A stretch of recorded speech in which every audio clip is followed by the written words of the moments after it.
Welcome to Creation Magazine Live. There's a show where we take articles from Creation Magazine and elaborate on them a little bit and point out some of the most important parts, I guess you could say. What do you got for us today? Yeah, well, I picked this article. Hopefully it'll be a benefit to folks watching or listening to kind of unravel some of the evolutionary terminology that's used there. This article is called Evolutionary Stasis, Doublespeak and Propaganda. Now, what's evolution? It's some form of change, right? Some kind of change, right? This evolved, and what's stasis? Well, it's no movement or no change. It stays the same. So, anyway, here's this term, evolutionary stasis. This article is written by Philip Bell with our UK office. The term doublespeak is often used derisively. Derisively? Awesome, got it. Of politicians, journalists, and spokespersons for large corporations. People are guilty of doublespeak if they use language that serves to distort or disguise the facts. Two recent scientific reports contain statements that fit this description. And here he explains these reports. Even though the writers probably had no ulterior motive, and that's discussed further on in the article, at other times, certain evolutionists are guilty of intentionally using doublespeak to subvert biblical truth and to bolster popular belief in the evolutionary worldview. The first report relates to the discovery of a well-preserved ostracode crustacean in Hertfordshire, UK. The exceptional fossilization of soft parts of its anatomy, even enabling its sex to be determined, allowed the researchers to assign the creature to a family of living crustaceans. So you've got let's just back up a bit. You've got a fossil example that's very well preserved, and it's virtually identical to those living today. Did they give an age on that fossil? They give an age, as he said. Yeah, it's coming up here. Okay. Despite being extremely similar to its living relatives, the authors write, its morphology, it's how its body is made up, its morphology similarly to it's morphologically similar to recent I don't even know what that word is. It's whatever this thing is. It's crab. And the quote goes on, it demonstrates, here's this terminology, evolutionary stasis within the group over 425 million years and echoes the low rates of change that are known in other crustaceans. Okay, so you've got this crustacean. We've got an example that they believe is 425 million years old. It's so well preserved, you can tell it looks just like these modern versions of the same thing. Yes. So that means that this thing has not changed for 425 million years, according to... That's what it means. And that no change is given an evolutionary term called evolutionary stasis. Yes, here's the way Philip puts it in the article. By any definition, evolution involves change in one form or function, but stasis remains essentially no change. Therefore, evolutionary stasis is, at best, totally meaningless. Right. A second example concerns the finding of an intensive study of 4 genes in 30 specimens of army ants combined with data from fossils and ant morphology.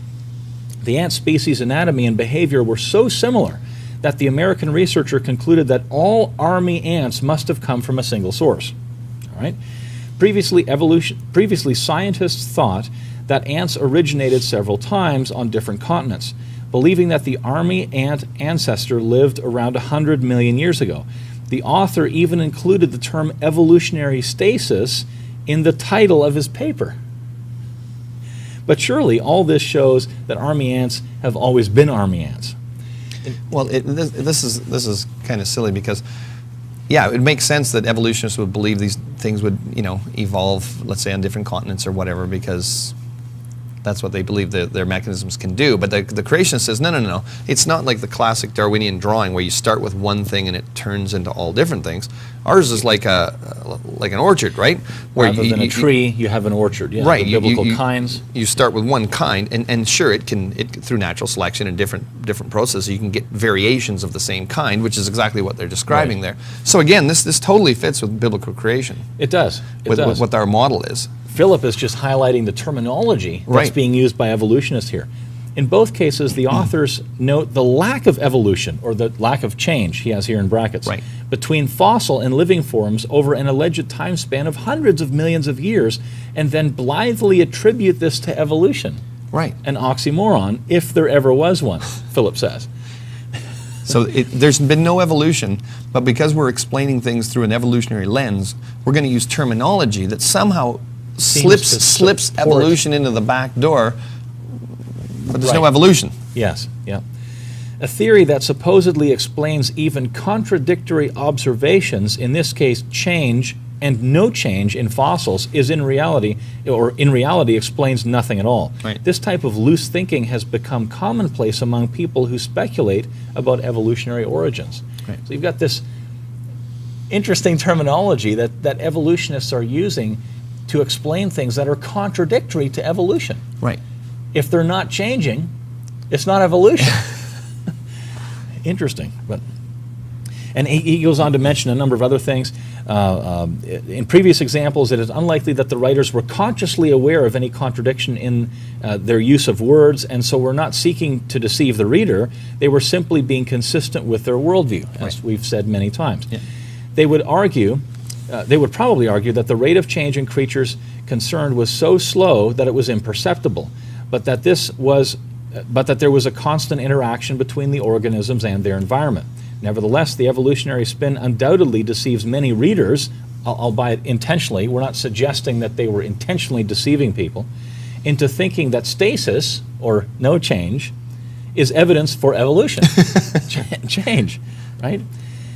Philip goes on to say, this is a little more dangerous. Sometimes such fuzzy thinking is deliberately used to protect the evolutionary paradigm from closer scrutiny, and it is then blatant propaganda. And he gives later in the article, in fact, a well-known evolutionist, Richard Lewontin, and many of you who are familiar with creation-evolution arguments will know that name. He's said some very interesting things about how dogmatic we need to be about evolution. Here's the quote from Lewontin. Scientists, like others, sometimes tell deliberate lies because they believe that small lies can serve big truths. That's where the quote ends. The ends justify the means. The ends justify the means. However, something is either true, that is to say, a genuine verified fact, or else it is false. So-called degrees of truth simply don't exist. So, he goes on to say, Lewontin's admission explains why many of today's evolutionary science popularizers tolerate evidence that is outdated, incorrect, or even downright fraudulent. Right. And we've got examples of that.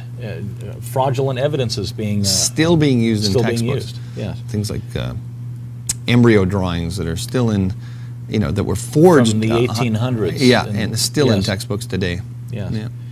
In spite of the fact that many of the evolutionists' most popular examples have been thoroughly debunked, often by fellow evolutionists, some seem unwilling to let them go. He concludes his article this way. As long as evolution remains the reigning paradigm in Earth history, we must bear in mind that teaching about origins will involve propaganda. One educator recently confessed, I use that trust to effectively brainwash them. Our teaching methods are primarily those of propaganda. We appeal without demonstration to evidence that supports our position. We only introduce arguments and evidence that supports the currently accepted theories and omit or gloss over any evidence to the contrary. Wow. What an admission right there. Yes. Because that is the definition of propaganda, where you're only, giving people, information that bolsters your belief system. Really important concept for Christians to understand when you're just reading, information in magazines and such.